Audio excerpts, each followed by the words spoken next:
नमस्कार, स्वागत है आपका हमारे चैनल पर। मैं हूं आपके साथ शेरिन। बिहार में जिस तरीके से मनीष कश्यप की गिरफ्तारी की गई है, आज सोशल मीडिया से लेकर सड़कों पर अब मनीष सिसोदिया को समर्थन देती हुई जनता नजर आ रही है और बस यही कह रही है कि बिहार पुलिस ने इसीलिए मनीष कश्यप को गिरफ्तार किया है क्योंकि उसने एक सरकार को लेकर सच्चाई जो है वो सामने लाई है और वो सरकार कोई और नहीं बल्कि बिहार की सरकार है। इस पूरे मामले पर बात करते हैं। हमारे साथ मौजूद हैं सुप्रीम कोर्ट से एडवोकेट उमेश शर्मा जी। सर, जो लोग पत्रकारिता को लेकर आज़ादी की बात करते हैं, आज मनीष कश्यप की गिरफ्तारी को लेकर कोई भी सामने नहीं आ रहा है कि आखिरकार क्यों इस तरीके से प्रताड़ित किया जा रहा है मनीष कश्यप को। देखिए, इस चीज़ को समझने के लिए देखना होगा कि मनीष कश्यप क्या करते थे। वो बहुत ही टेक्निकल तरह से जो पब्लिक का काम हो रहा है, बिहार सरकार कोई बांध बना रही है, पुल बना रही है, कोई सड़क बना रही है, तो उसको जाकर वो बड़े कठोर सवाल पूछते थे। चूँकि वो खुद ही इंजीनियर हैं तो इन चीज़ों को, चोरियों को, घपलों को पकड़ लेते थे और साइट पे जो भी लोग मौजूद होते थे उसकी वो बहुत अच्छे से प्रेजेंटेशन देते थे। उसकी वजह से अब जो बहाना बना हो, पर ये तो जाहिर है कि बहुत सारे लोग सरकार में जो भी भ्रष्टाचारी लोग हैं या बिहार में जो सरकार चला रहे हैं लोग, वो दुखी थे और इनको टारगेट में लेकर चल रहे थे। तो इनको तो सीधा सीधी एक बहाना ढूंढकर छोटे से तिल का ताड़ बनाना, जिसको हम कहते हैं, छोटे से मसले में फंसाया गया है और फंसाकर इनको डिमोरलाइज करने की कोशिश की गई है। ये तो उसका जो पहलू है वो सबको दिखाई दे रहा है। अब हम आते हैं, उन लोगों की बात करते हैं कि जो स्वतंत्रता, अभिव्यक्ति की स्वतंत्रता और स्वतंत्रता, व्यक्तिगत स्वतंत्रता, और इसका गाना जो गाते हैं या जो उसकी दुकान चलाते हैं या उसकी जो डफली पीटकर अपनी दुकानें चलाते हैं, वो क्यों चुप हैं। तो आप देखेंगे कि हमारे देश में जो संविधान है उसका आर्टिकल 19, जो अनुच्छेद 19 का एक का क भाग, मतलब 19 आर्टिकल 19 का 1A पार्ट जो है वो ये कहता है अभिव्यक्ति की स्वतंत्रता आपको है। आप अगर गौर करेंगे तो इसको लेकर सुप्रीम कोर्ट ने कई बार प्रेस के खिलाफ जब भी कोई कार्रवाई होती है, ऐसा नहीं है कि किसी रिपोर्टर को अरेस्ट किया गया है या प्रेस का एक बहुत ही फेमस केस है जिसमें अखबार का न्यूज़ प्रिंट का कोटा कम कर दिया गया था, तो वो आए थे कोर्ट, तो कोर्ट ने कहा कि आप कोटा कम करके भी अभिव्यक्ति की स्वतंत्रता पर रोक लगा रहे हैं। किसी प्रेस की बिजली काट दी गई थी इमरजेंसी में, जो किया गया था, और उनके बीच में नाला खोल दिया गया था कि 2 प्लॉट मिलाए हुए हैं। तो उस तरह से सुप्रीम कोर्ट ने इसको स्थापित किया है। सबसे पहले तो हमारे संविधान में इसका प्रावधान है, दूसरी बात है सुप्रीम कोर्ट और हाई कोर्ट्स ने बार बार बोला है कि अभिव्यक्ति की स्वतंत्रता का आप हनन नहीं कर सकते, चूँकि ये हमारे संविधान में संवैधानिक मूल जो शक्तियाँ हमको दी गई हैं किसी नागरिक को, उसमें है।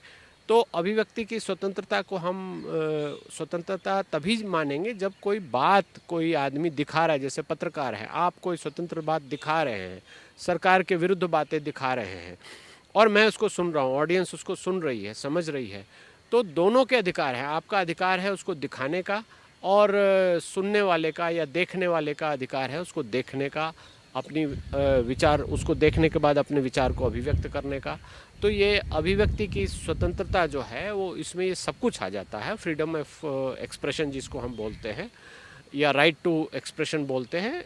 आर्टिकल 19 में और भी 7-8 और इंग्रेडिएंट्स हैं जिसको कि हमारे मूलभूत अधिकार कहे गए हैं कि मैं भारत के किसी कोने में जाकर रह सकता हूं, कहीं भी जा सकता हूं, मुझे ट्रैवल करने से कोई नहीं रोकेगा, मैं कोई एसोसिएशन बना सकता हूं, मैं कोई भी व्यवसाय कर सकता हूं, मैं किसी भी धर्म का अनुयायी हो सकता हूं। तो ये इस तरह की स्वतंत्रताएं हैं, उसके साथ रखा गया है। तो ये मूलभूत स्वतंत्रता है और इसको बिहार सरकार ने जिस घटिया तरीके से, जिस नीचे स्तर पर आकर जिस तरह से मनीष कश्यप को घेरने की या उनको प्रताड़ित करने की या उनको डिमोरलाइज करने की कोशिश की है, ये सीधा सीधा दिखाता है कि मनीष कश्यप पर ही वार नहीं है। ये जो उनके प्रशंसक हैं, जो उनके फॉलोअर्स हैं, जो उनके व्यूअर्स हैं, उन सब पर ये सीधा सीधा वार है कि ऐसी चीज़ें लोगों के बीच में ना जाएं और मनीष कश्यप जेल चले जाएं या उनका चैनल बंद हो जाए या उनको ऐसे जाल में फंसा दिया जाए, कानूनी जाल में, कि वो अपना काम अच्छे से नहीं कर पाए। ये उसकी साजिश है। और बिहार सरकार के बारे में और भी जो चीज़ें कही जाए, जितना भी कहा जाए वो कम है। और इस केस को मैंने गहरे से देखा है, समझा है, तो मैं देखता हूं कि ये बिहार सरकार कुछ ज़्यादा ही प्रताड़ित कर रही है। बिहार पुलिस इतनी ज़्यादा इसको लेके एग्रेसिव है, इतना स्मार्टली चल रही है कि इनको जैसे मनीष कश्यप जैसा कोई दुर्दांत अपराधी या आतंकवादी पकड़ लिया है। ये बेचारा एक पत्रकार है जो बुद्धिजीवी लोगों को, बुद्धिजीवी वर्ग को, बुद्धिजीवी होते हुए भी उनके लिए सूचनाएं दे रहा था, उनके लिए न्यूज़ क्लिप बना रहा था, यूट्यूब चैनल बना रहा था, और कोई क्राइम उसने नहीं किया है। अगर कोई क्राइम है तो बहुत ही टेक्निकल सा छोटा सा क्राइम है कि एक न्यूज़ जो कहीं छपा था उसको उसने यहाँ दिखा दिया। उस न्यूज़ को आप देखेंगे जो तमिलनाडु में 17-18 लोगों के मारने की सूचना उसने दिखाई है। यही तो क्राइम है उसका, कि वहाँ के किसी हिंदी के किसी अखबार में छपा था, बाद में वो खबर गलत पाई गई और उसने ये खबर दिखा दी कि बिहार के लोगों को वहाँ पर प्रताड़ित किया गया है, मारा गया है। तो ये कोई क्राइम तो नहीं है, उसने खबर दिखाया, गलत खबर दिखाया, हो सकता है वो झूठी खबर हो, उसने नहीं किया, ये कहीं छपा था।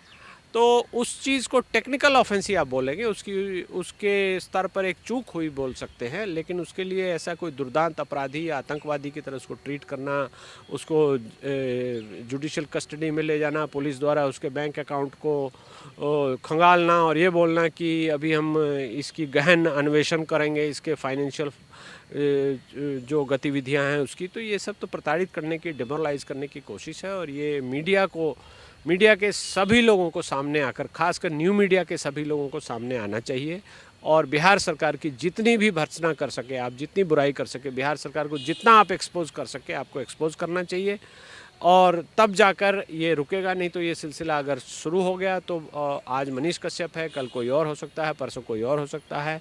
इस तरह से लोगों को डिमोरलाइज करके पीछे हटने पे मजबूर कर दिया जाएगा। सवाल ये भी उठ रहा है कि जिस तरीके से आरजेडी के नेताओं पर एक के बाद एक ईडी सीबीआई की जांच हो रही है, छापेमारी हो रही है, क्या ये उसी का नतीजा तो नहीं है जिस तरीके से आज बिहार की सरकार जो है वो मनीष कश्यप को लेकर इस तरीके से तमाम चीज़ें जो है वो पुलिस करती हुई नजर आ रही है? हाँ, बिल्कुल है, बिल्कुल लिंक्ड है।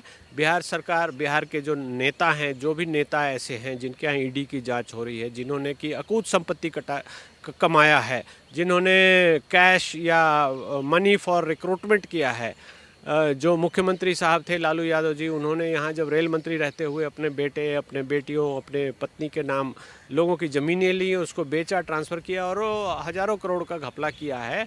तो ये उनका भ्रष्टाचार है जिसको दबाने के लिए, ऐसी चीज़ें पब्लिक में सामने ना आ जाए, उसको दबाने के लिए प्रताड़ित किया जा रहा है। मनीष कश्यप तो एक सिंबल हो सकते हैं। मनीष कश्यप जैसे बहुत सारे लोग हैं, बहुत स्वतंत्र पत्रकार हैं जो इस चीज़ को लाएंगे ही लाएंगे, और मेरा ऐसा मानना है कि न्यू मीडिया इन छोटी छोटी बातों से नहीं रुकेगी।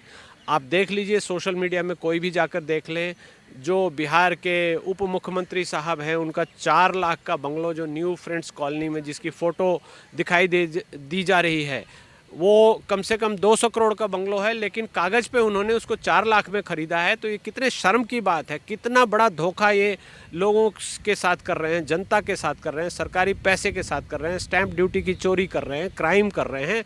तो ईडी ने अगर पकड़ लिया है तो ये चीज़ें तो एक्सपोज हो गई हैं।